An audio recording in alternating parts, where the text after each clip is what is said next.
साहिब सतगुरुदेव की जय। बंदी छोड़ कबीर साहिब जी की जय। बंदी छोड़ गरीबदास जी महाराज जी की जय। स्वामी राम देवानंद जी गुरु महाराज जी की जय हो।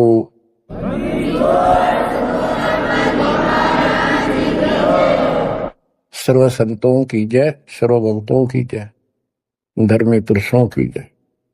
श्री काशी धाम की जय, श्री सुब्राणी धाम की जय, श्री क्रोथा धाम की जय, श्री बरवाड़ा धाम की जय। सत साहिब परम पिता परमात्मा कबीर परमेश्वर जी की प्यारी आत्माओं को, विश्व की सारी भक्त आत्माओं को, परमात्मा कबीर जी की शरण में आए सारे बच्चों को दास आशीर्वाद। परमेश्वर आपकी रक्षा करे, आपको सद्बुद्धि दे, आपके कष्ट निवारण करे, आपको अपने चरणों में निवास दे। बच्चों, बहुत अच्छी किस्मत है आपकी, आपको शरण समर्थ की प्राप्त हुई। इस बात को आम भगत ग्रंथ जो विशेष संत और ग्रंथ है, नकलियों को छोड़कर सभी का मानना है कि पूर्व जन्म के संस्कारों के जीव को वर्तमान यानी प्रारब्ध प्राप्त होता है। इसमें कोई दो राय नहीं, ये बिल्कुल सत्य है। तो जो आज आपको शरण प्राप्त है उस परम पिता समर्थ भगवान की, जिसका नामो निशान नहीं था, जिसको सपनों में भी नहीं सोच सकते थे, कबीर वो जुलाहा धारक काशी वाला, ये इतनी परम शक्ति है। कहते हैं सत्य को उस दिन दबाया जा सकता है, मिटाया नहीं जा सकता। आज दास को वो सद्बुद्धि दी कि तुच्छ जीव को इतनी अकल दे दी जाता है कि उस लाल को स्वयं भी पहचाना और उसकी पहचान ढोल के डंके पर करवा दी। बच्चों, कहन सुनने तो सब कुछ कह दे, मैंने न्यू कर दिया, मैंने न्यू कर दिया। हम अपनी औकात से खूब परिचित हैं। जीव नहीं कर सकता टस से मस, ये तो बकवादे की बातें होती है।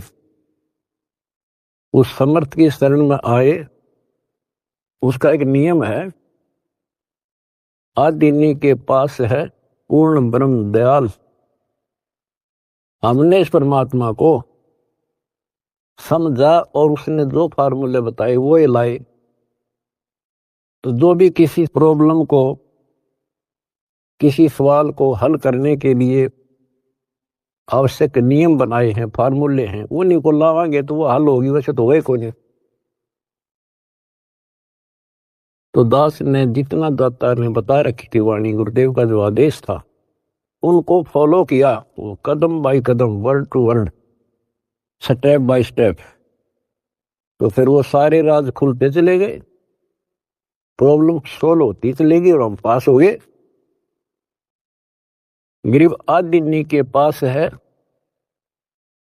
पूर्ण ब्रह्म दयाल, मान बढ़ाई मारियो बेअदबी सरकार। तो कहने का भाव ये है कि दास में वो औकात नहीं थी, पर सतगुरु जो चाहे सो कर ही।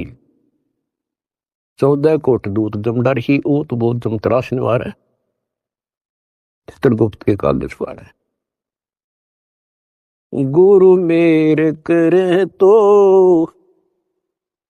कागा से हंस बना दे, गुरु मेरे करे तो कागा से हंस बना दे।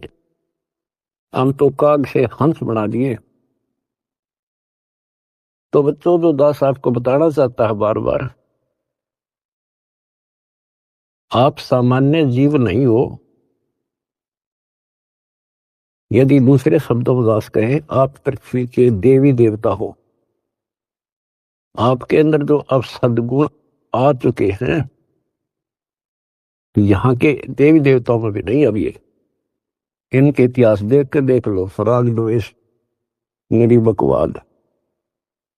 और आपको सपने में भी डर लगता है कि पैर फिसल गया, बहुत लंबी खाई है, 84 लाख योनि होगी, फिर पता नहीं कब दाव लगेगा बच्चों।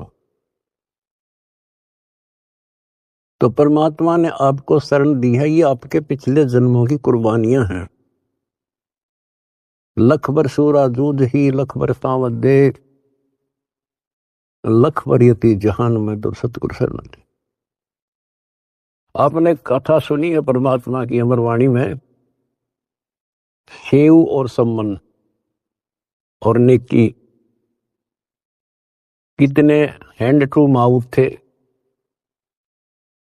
लेकिन समर्थ की शरण प्राप्त हो चुकी थी और उनके अंदर जो गुण थे वो भगत वाले थे। परमात्मा उनके घर जाते हैं, वहां जाने का उद्देश्य यही था कि इनके कर्म बनवा दूं। और ऐसी परिस्थिति पैदा कर दी परमात्मा ने कि उनके पास कोई विकल्प नहीं बचा। और किस लिए कि हमारे गुरु जी की बेइज्जती ना हो जाए। पहली बार घर आए और कुछ खाना तो खिला नहीं पाए, ये और जुल्म हो जाएगा, गांव के राजा लोग बेइज्जती करेंगे, मारेंगे। तो लड़के तक भी काटने कोई देर नहीं लाई। लेकिन समर्थ कोई बालक थोड़ा ही था।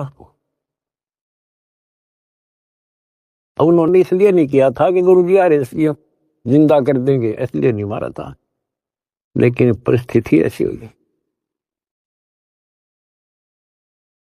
तो बच्चों, परमात्मा ने कहा था, आओ सेव जी मिलो ये प्रसाद प्रेम, और सर कटते हैं चोरों के, साधों को नित क्षेम। सेव जट पर शीश चढ़ा बैठा पंगत मां, नहीं निशानी गर्दन के, ओ सेवकना। तो कहते हैं, नुक्ते ऊपर रिजा गारे कोट करम जुल जा तुम्हारे। ऐसे नुक्ते तुम बहुत कर चुके हो, आप उस प्रोसेस से निकल चुके हो, तब मालिक की शरण आपको प्राप्त हुई। ये बच्चों का खेल नहीं है जहां आज आप बैठे हो। अब बात है इसको संभाल के रखने की। और अभी तो इसमें बहुत कुछ करना आपने, यही तो फाइनल गेम है। इसमें और ज्यादा सावधानी बरतनी पड़ेगी, नहीं तो इतनी लंबी खाई है फिर शुरू हो जाएगी पुनः।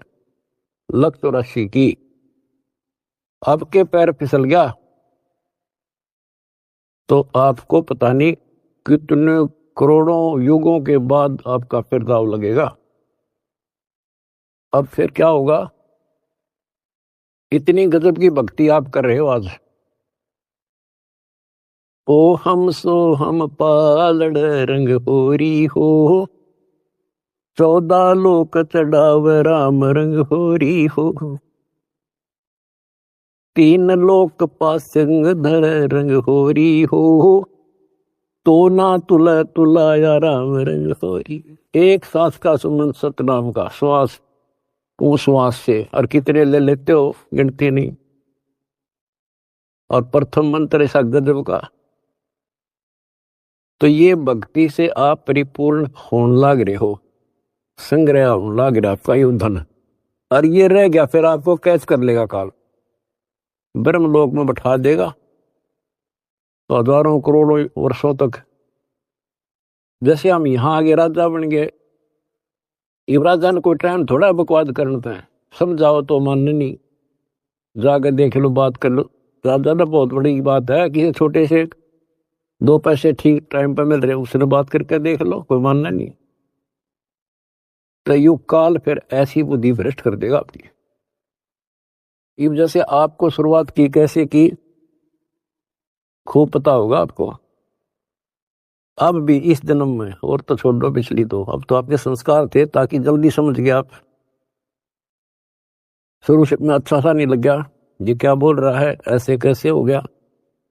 36 अगरम बगरम करके जब बुद्धि ठिकाना आई, और अब आपको ये महसूस हो रहा है भगवान, ये परमात्मा वो दिन ना मिलता, वो भक्त, वो भाई, वो बहन जिसने ये संदेश दिया समर्थ का, वो दिन ना मिलता तो मेरा तो नाश हो गया था।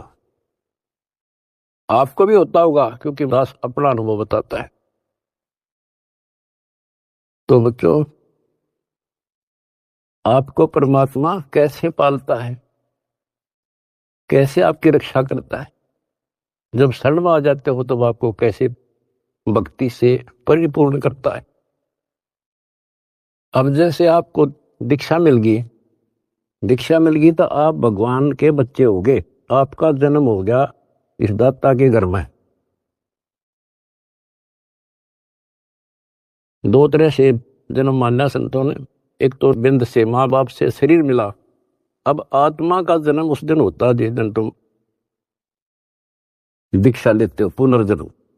वैसे तो आत्मा जन्मी जन्मी है वो तो, लेकिन भक्ति मार्ग से जुड़ गई उस दिन उसका यहाँ काल लोक का जन्म माना जाता।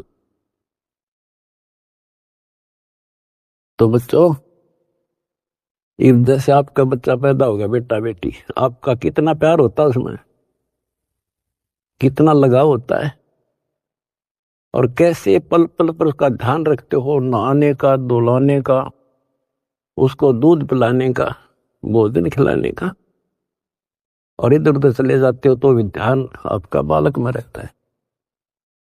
तो जिस दिन आपको यहाँ शरण प्राप्त होगी, उसी दिन से परमात्मा की दृष्टि आपके ऊपर ऐसे ही टिक जाती है, जो बच्चा गौ की नजर में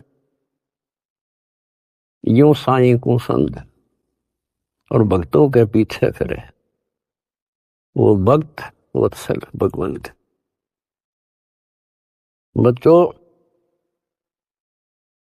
आप सत्संग से चले जाते हो, बच्चे हो, जैसे माता पिता बच्चे को दूध पिला देती है, बेटा बेटी को, और फिर वो खेलो कितना जाओ भाई, लेकिन उसकी नजर फिर भी उसके ऊपर रहती है, बालक कदे कोई दिक्कत आ जा, इधर उधर ना चला जा। गली में खेल रहा हो छोटा बच्चा तो 3 बजे का होगी, ठीक ठाक है। तो बच्चों, आपको ऐसे ही पाल रहे हो परम पिता। उसका एक गजब की वाणी देती है, गरीबदास जी का जो अमर ग्रंथ है, अनमोल खजाना भरा, पर इनको समझ नहीं सके। कबीर पंथी कबीर जी के इतिहास को नहीं समझ सके, अमर ग्रंथ को, उनकी वाणियों को। गरीबदास वाले परमात्मा की महिमा जो उसमें भर रखी है वो नहीं समझ सके। गीता पढ़नी है, गीता नहीं समझ सके। वेद पढ़नी है, वेद नहीं समझ सके। गुरु ग्रंथ साहिब पढ़नी है, गुरु ग्रंथ साहिब नहीं समझ सके। और बाइबल कुरान पढ़नी है, उनको नहीं समझ सके। या कृपा भी या बुद्धि भी दास को दी परमात्मा, क्योंकि परमात्मा एक है और उसके सारे बच्चे हैं।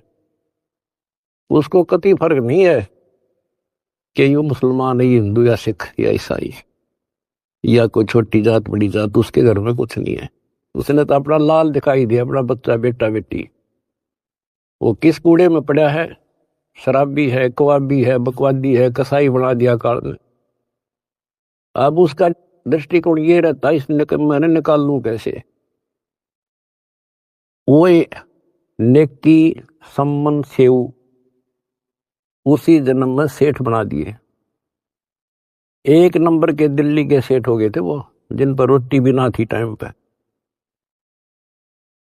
लेकिन ज्ञान कम होने से हमने धोखा खा जाए, इसलिए परमात्मा ने ज्ञान आधार बनाया। सबसे पहले ऐसा गजब का ज्ञान दे दिया, जब जरा सी भी बुद्धि आप में दी होगी भगवान ने, भगवान से दूर नहीं हो सकते, तो कुछ हो जाओ।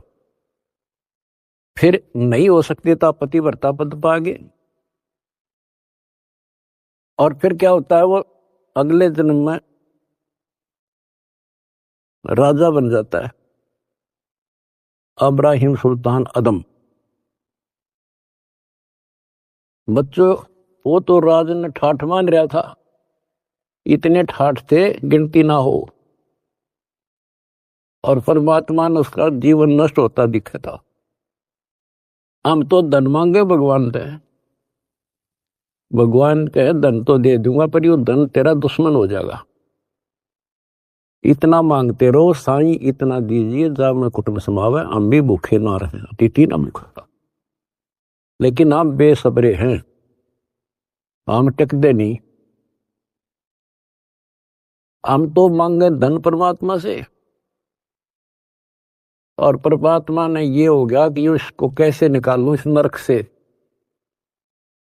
परमात्मा को पता था यो 10-20 साल के लिए माच रहा है, और फिर इसकी ऐसी दुर्गति होगी, याद रखेगा। बच्चों देखो, अपना किसे कहते हैं, वो उसका बेटा था, उसकी आत्मा थी, तो उसको उस नरक से निकालना आवश्यक था। उसके लिए के खड़े करे, पूरी कथा सुना रखी आपको। यहां तक उसकी दासी बन गए, दासी अपने के लिए अपना कर सकता ये काम, ना तो बाढ़ में जा मर जाता हो। बने दुनिया के कितने राजा जा लिए बाढ़ में, पर जो कैसे जान दे अपने बालक ने। इस कथा का आपको पता है। अब यहाँ ज्यादा डिटेल से अब नहीं सुनाऊंगा, क्योंकि आपको पहले ये कह ख पढ़ा दिए सारे। उसको उस नरक से निकाला, राज से बाहर किया, तब उस आत्मा उस लाल को मोक्ष दिया। अब संत गरीबदास जी की अमर वाणी से करनी बिना कथनी के अंग की कुछ वाणी सुनाता हूं। गरीब कथनी के सूरे घने, कथ अटंबर ज्ञान, यम के द्वारे जावेंगे शब्द हमारा मान। गरीब कथनी के सूर्य घने, घर में कहते ज्ञान, बाहर जवाब आवे नहीं, लीद करे मैदान। गरीब कथनी के सूर्य घने, करनी किरका नाही, मुझे अंदेशा बहुत है, ये अब दो कित को जाही। क्या कहते हैं, गरीब कथनी के सूर्य गिरे, बात बड़ी बड़ी बना, संस्कृत बोलना डटे नहीं डटे। गरीबदास जी बताते हैं कि ये काल के मुंह मजाएंगे सारे। गरीब कथनी के सूर्य गिने, घर में कहते ज्ञान, बाहर जवाब आवे नहीं, लीद करे मैदान। जैसे विवेकानंद महर्षि अपने घर में अपने चेलियां के ऊपर तो कति प्रभु पाक रहा था और विद्वान सिद्ध हो रहा था। जब परमात्मा ने प्रश्न किया कि कौन ब्रह्मा का पिता है, कौन विष्णु की माँ, शंकर का दादा कौन है, हमको दे बता। लीद कर गया, ये कोई माता पिता नहीं, अधर्मर है, फलान है, ये कौन है तू, दुल्हाई का लड़का कैसे कह सकता है, तुझे क्या पता कर था, उल्टे साइड तो चल रहा है। तो जवाब आया नहीं, लीद कर गया। कहते जैसे पहले घोड़ों की रेस हुआ करती, तो नकली सा घोड़ा होता, उसके पैर से बांध देते घोड़े को, वहां तो कूदर बकवाद कर रखो, और जब लंबी सफर में दौड़ पड़ी तो रास्ते में खड़ा होगा, लीद करने लग गया, हार गया, रह गया पीछे सब तक। तो कहते हैं इनके ऊपर सही प्रश्न उत्तरी आती है, प्रश्न उत्तर होते हैं, लीद कर जाते हैं, कख भी पता नहीं इनको। गरीब कथनी के सूर्य गणे, करनी करकाना, करका यानी कण भी कोई नहीं इनके पास यथार्थ भक्ति का, इनकी साधना सत्य नहीं, इनका ज्ञान ही गलत है, तो करनी कहां से हो। बच्चों, ये अमर वाणी जो है ना, थोड़ी सुननी बहुत जरूरी है। इसका इफेक्ट होता है आत्मा के ऊपर अलग से, एक सीधा प्रभाव होता है। गरीब जागर तो करनी नहीं, काहे खट्टा खाई, किरत नहीं किसान की, पर घर मांगन जाही। आप कहते हैं जब जिसके घर कोई करनी नहीं, कोई क्रिया नहीं, कोई कमाई का साधन नहीं, तो वो मांगते फिरा करे। अब जैसे आपको सही नाम मिला, और इस नाम की आपने मेहनत करी, भक्ति करनी पड़ेगी या करनी है। एक तो गलत नाम लेकर वह करनी करे, वो भी साधना करे, दान करे और नकदियों के पास, उसका कोई यूज नहीं। और एक ये करनी आप करोगे, इससे फल मिलेगा। यानी साधना शास्त्र अनुकूल करनी होती है। पूरा गुरु हो, उससे दीक्षा लो, फिर अपनी भक्ति की रक्षा करो।